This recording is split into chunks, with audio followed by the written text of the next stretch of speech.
Özbek, Türkmen, Uygur, Tatar, Azer bir boydu. Kara, Kalpak, Kırgız, Kazak bunlar bir soydu.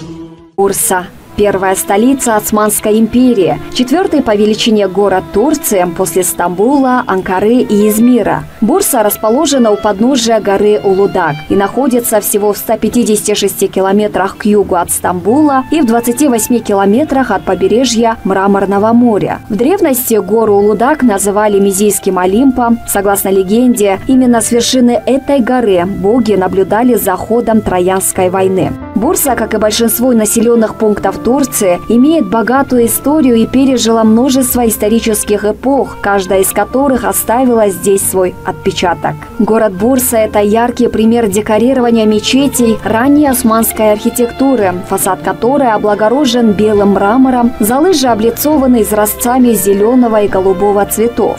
Зеленый мавзолей – восьмигранное сооружение, покрытое конусообразным куполом. Мавзолей был построен для султана Мехмеда II Челеби за 40 дней до его смерти. Также в этот комплекс входит и зеленый медресе, здание которого ныне используется как музей турецкого и исламского искусства Бурсы.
Бурса – один из древнейших городов мира, занимает особое место в истории Турции. Это первая столица османов, перипетии создания государства которых хорошо известны любителям турецких сериалов. И отсюда же началось возрождение османского государства, которое оказалось навсегда уничтожено завоевателями в начале 15 века. Жители Бурсы по праву гордятся своим городом и являются гостеприимными хозяевами. В городе много достопримечательностей.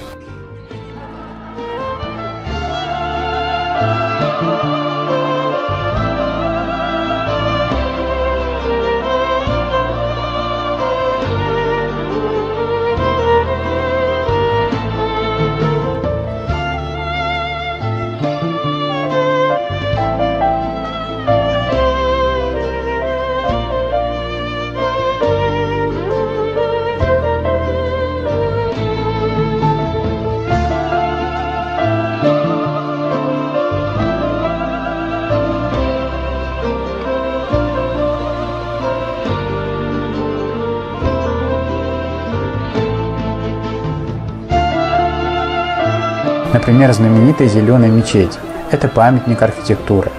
Султан Мухаммад пригласил лучших на тот момент зодчих, резчиков по камню и каллиграфов, итог работы которых и сейчас вызывает восхищение.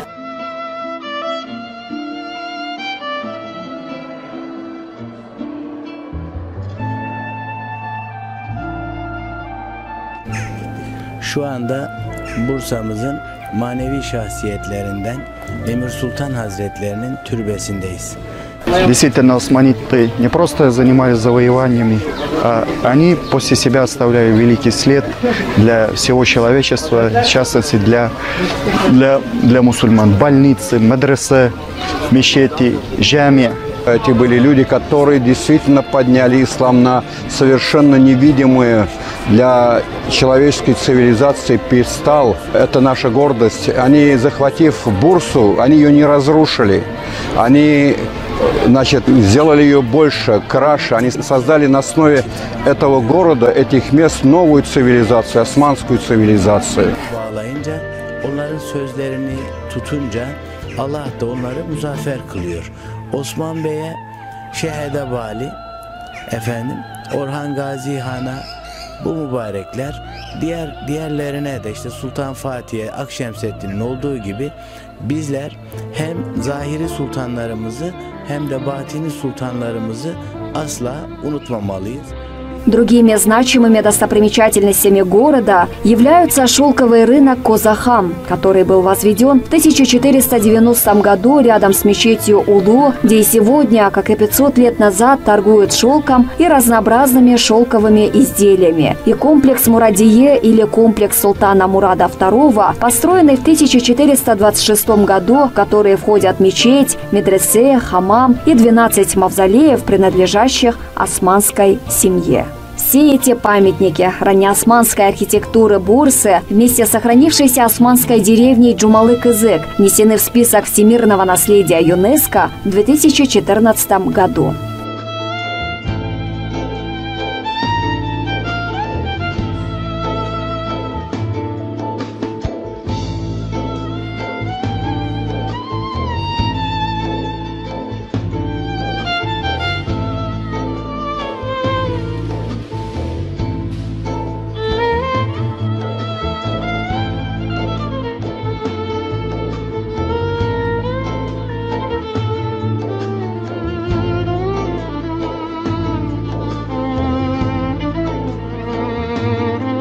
А сам город, несмотря на то, что давно является индустриальным центром с населением более миллиона человек, сохранил удивительную атмосферу одухотворенности и покоя.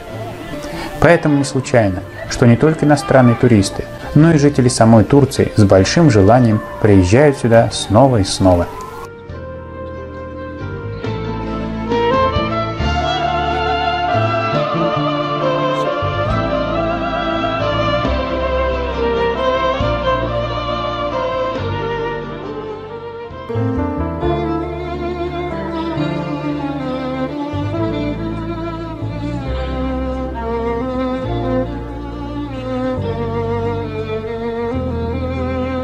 Бейпазары – это маленький провинциальный городок с населением 47 тысяч человек, находящийся в 100 километрах от Анкары. Район состоит из 3 других малых городов – Карасар, Урус и Кербаш и 64 деревень. В древние времена считался важным городом в Малой Азии. Сегодня в сельском районе Бейпазары славится морковь. В Турции его производство составляет почти на 60%. Кроме этого, изделия из серебра, а также высокое качество природной минеральной воды. Благодаря своей богатой истории, архитектурное наследие, скалистое Бейпазары становится все более привлекательным для посетителей, особенно для экскурсантов из Анкары. Мощенные улицы, белые здания османского периода являются особенно привлекательными, многие из старых домов были восстановлены, и сегодня они служат в качестве гостиниц и ресторанов, а также эти места особенно популярны среди турецких режиссеров. Каждый год в городе проводятся фестивали, ставшие традиционными. Обход исторических домов, покупка серебра приносят хороший доход городу. Так образовался хороший обычай сбыта продовольственных товаров и услуг.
Дома в старом городе Бейпазары стоят на узких улочках, во многих из них расположены магазины.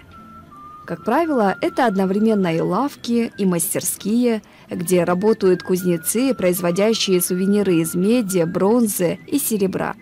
Например, украшения в стиле телькары или филигрань. Также в старом Бейпазары очень много кафешек и ресторанчиков с колоритным интерьером.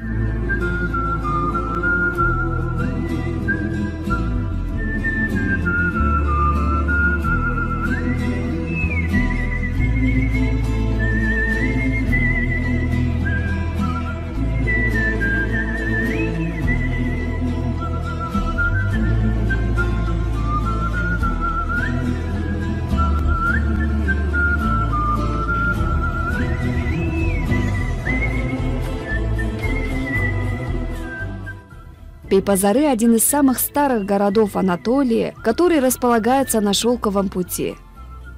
В разное время здесь жили хетты, фригийцы, римляне, византийцы, сельджуки и османы.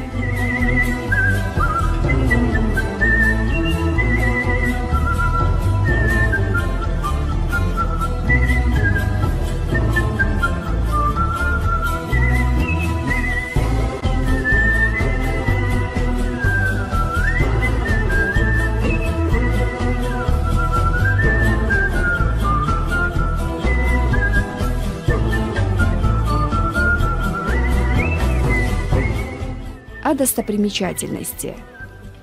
Хидерлик-Хилл – холма видом на город. Здание 17 века османского периода Сулухан-Караван-Сарай, а 13 века – мечеть султана Алаиддина. В музее Дома культуры отображение элементов из хетских, римской, византийской и османской империи.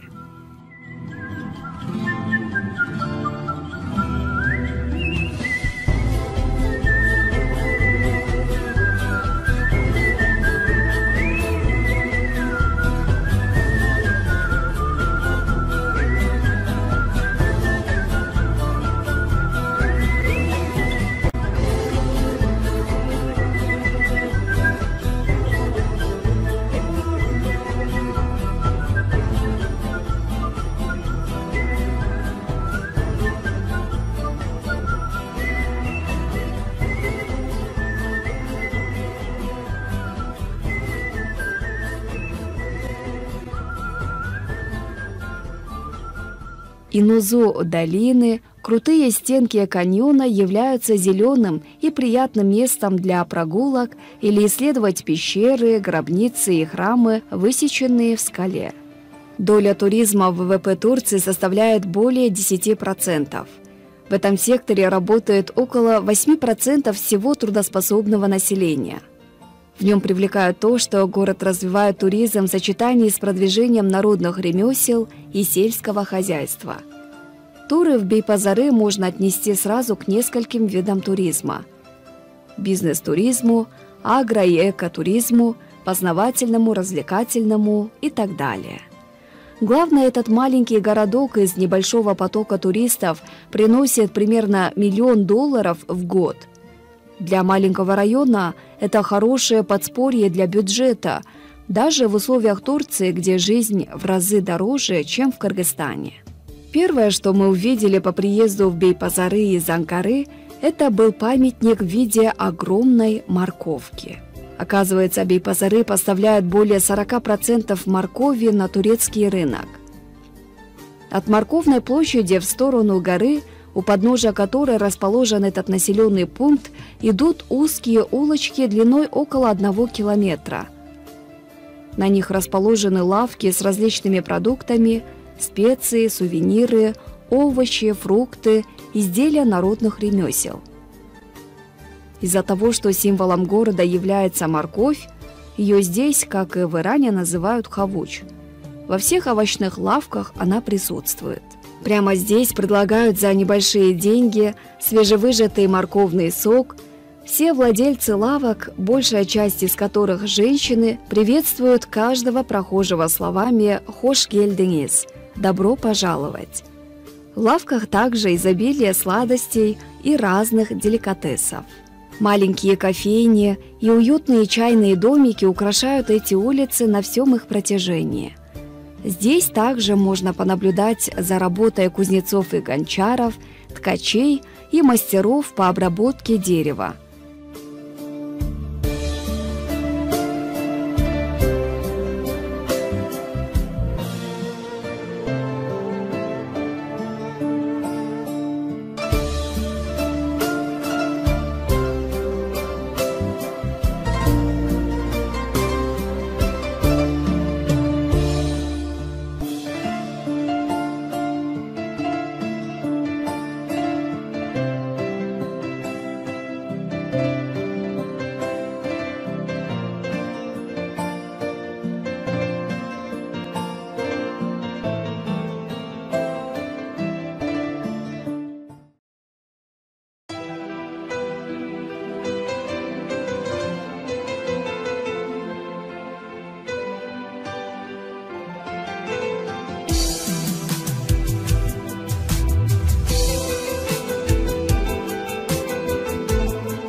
Как рассказали бейпазарцы, ежегодно в их городе проходят различные массовые культурные мероприятия. Каждой осенью в центре Бейпазары проходит фестиваль исторических домов, прикладного искусства, моркови и гувеча. Гувеч – это турецкое блюдо, которое очень искусно готовят именно в Бейпазары.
Бейпазары – город маленький. Туда нечасто стремится иностранный инвестор. Это яркий пример государственного проекта, как превратить провинциальный городок в один из центров туризма, используя местные ресурсы. Надеемся, и у нас в Кыргызстане также будут развиваться провинциальные города.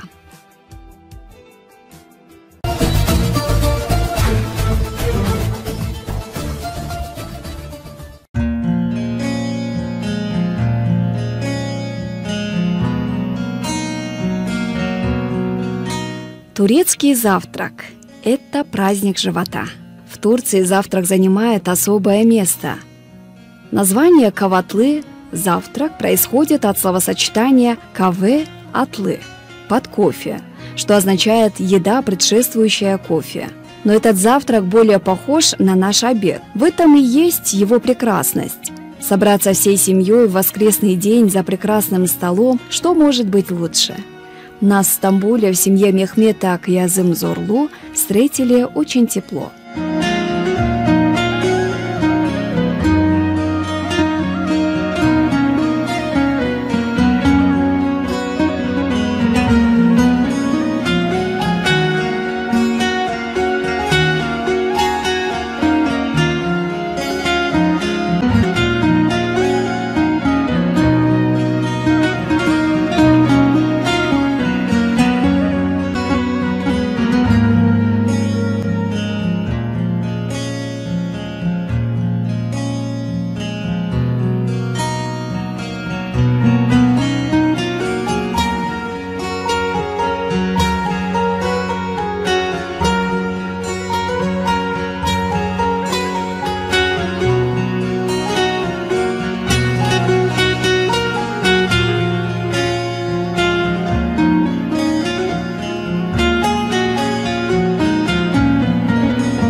Говоря о завтраке в Турции, следует отметить, что это вдобавок хороший повод собраться вместе с семьей, друзьями, гостями, по-семейному провести время и пообщаться. Наверное, интересуетесь, что будет на дастархане завтрака.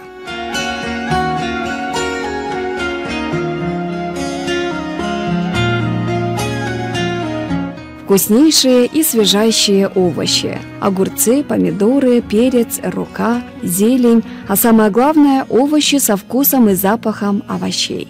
Сыр – это национальная гордость, сыр – это лучший друг, это обязательный элемент завтрака, поэтому сыр тоже занимает свое коронное место на турецком столе, а на завтраке – особенное. Оливки. Турки считают свои оливки самыми-самыми лучшими. Черные, зеленые, крупные, мелкие, соленые и не очень, фаршированные, без косточек, в различных маринадах, со специями и без добавок. Мед. Мед в Турции бывает не только цветочный, но и хвойный, который обладает отличным ароматом и вкусом.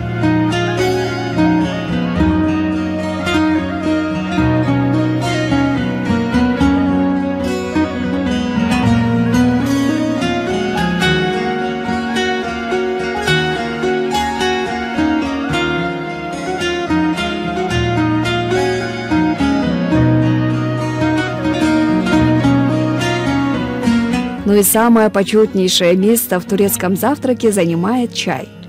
Чай здесь заваривают особым способом в специальном двойном чайнике.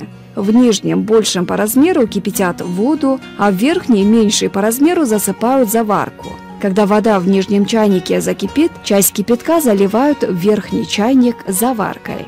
Чая здесь пьют много, и 3-5 стаканов за завтраком – обычное дело.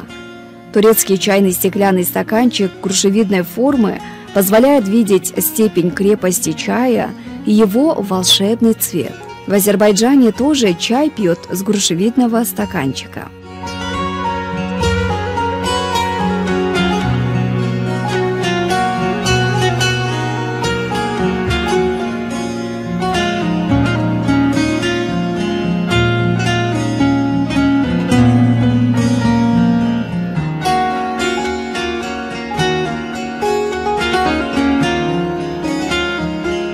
Ну а хлеба за завтраком едят много.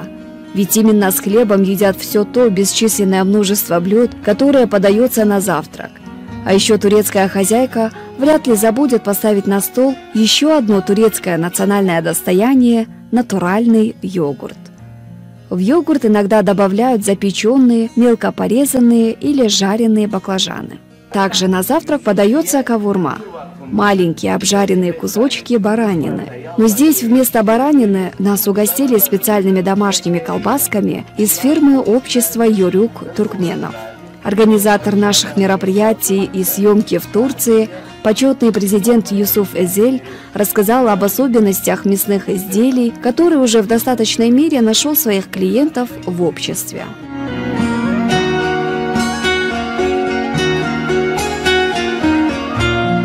О турецком завтраке можно говорить очень долго, и у каждого, кто знаком с этой турецкой традицией, наверняка найдется, что добавить от себя. И рассказ его, вероятно, будет украшен восторгом. Ведь здесь, в каждом доме или ресторане, делается все возможное, чтобы члены семьи или гости были сыты и довольны.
sene can kaynana, ben sene can kaynana. Köşkü diyek her zaman, sen bana can kaynana, ben sene can kaynana.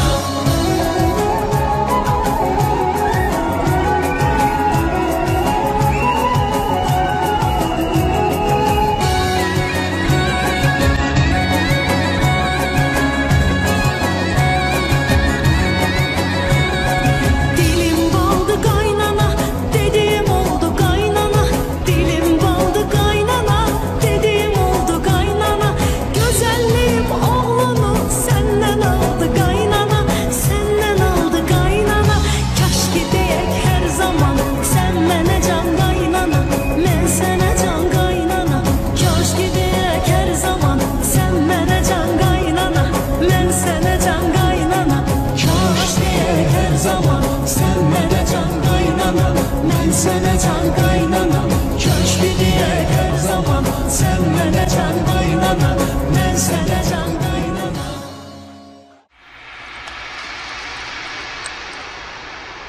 Тот, кто стражем сокровенных перлов тайны был, россыпь новую сокровищ в жемчугах раскрыл.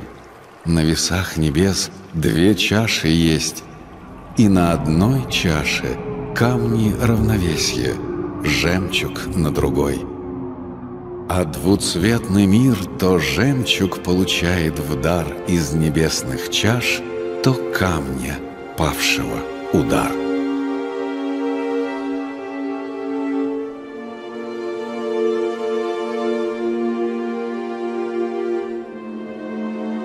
Отцом их стал могучий горный великан Кепяс, а матерью — стремительная, холодная и прозрачная река Ахсу. Миллионы лет Кепяс и Ахсу провели рядом друг с другом. Он в туманной вышине небес, она среди каменных ущелий у самого подножья великана. Миллионы лет длилось ожидание встречи, пока однажды не задрожала земля под ногами великана. Затряслись его каменные стены руки, и в одно мгновение взлетели в небо, а потом с ужасающей силой устремились вниз, в глубокое ущелье испуганной Ахсу.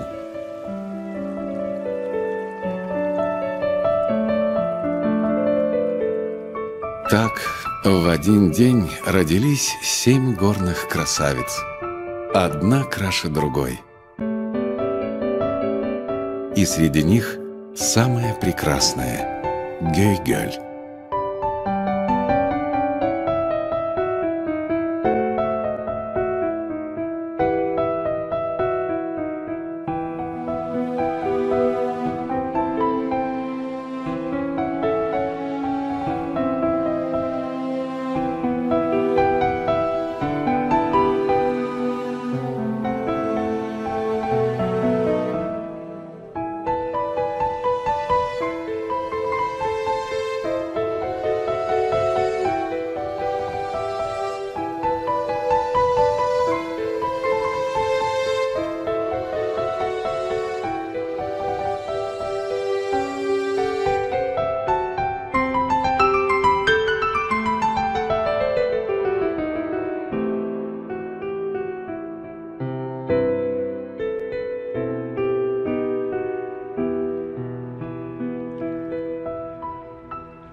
Озеро Гёй-Гёль необычно и уникально. Оно имеет дату рождения – 17 сентября 1138 года. Совсем как человек. В этот год сильное землетрясение, произошедшее в Гянже, разрушило значительную часть горы Кепяс. В результате образовалось множество озер, не 7, 19, и множество ключей, ручьев, речек. Самые крупные из озер – Маралгёль, Гарагёль, Зелигёль, Ордакгёль, Гюзгюгёль, Шемильгёль. И среди них, как бесценный бриллиант в ожерелье природных украшений, Голубое озеро, Гёй-Гёль.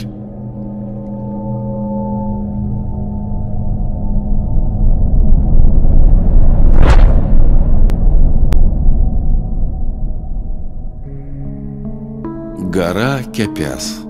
Господствующая вершина здешних мест. Высота этой горы 3065 метров.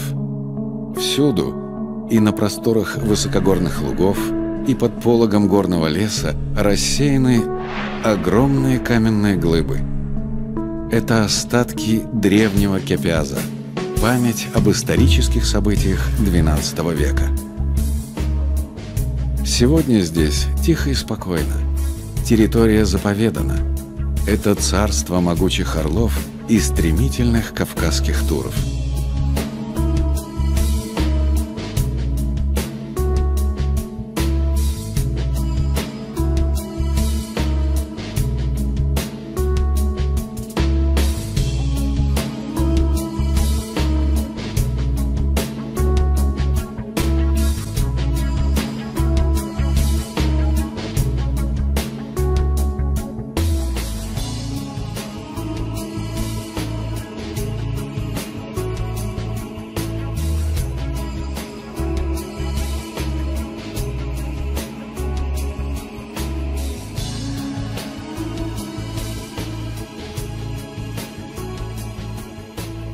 Гёй-Гёльский национальный парк был создан совсем недавно, в 2008 году. Но на самом деле это самая старая охраняемая территория республики. Первый в Азербайджане заповедник, Гёй-Гёльский, был организован именно здесь, в 1925 году.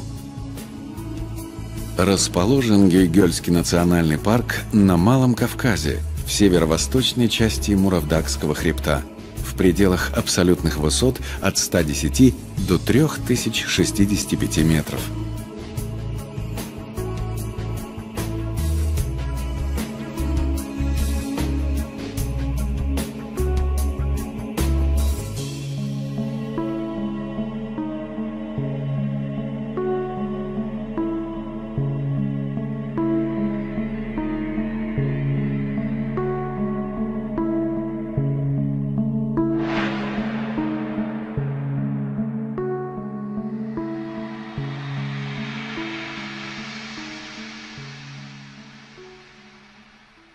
Зимой озера Гёй-Гёльского национального парка замерзают, но не все и не всегда. И поэтому почти всю зиму возле заповедных водоемов держатся самые разнообразные животные – звери и птицы, цапли, утки, поганки, лысухи, оляпки, горные трясогузки.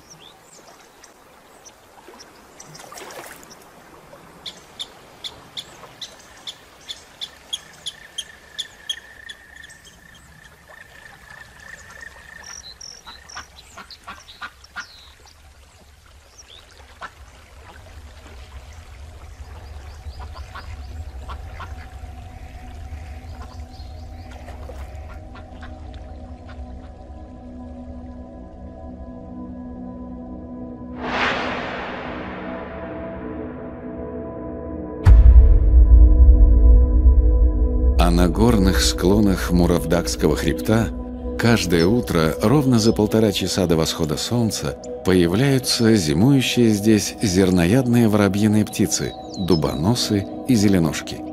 Они прилетают сюда, чтобы полакомиться мельчайшими кусочками горных минералов. Минеральные вещества в питании любых животных играют важную роль.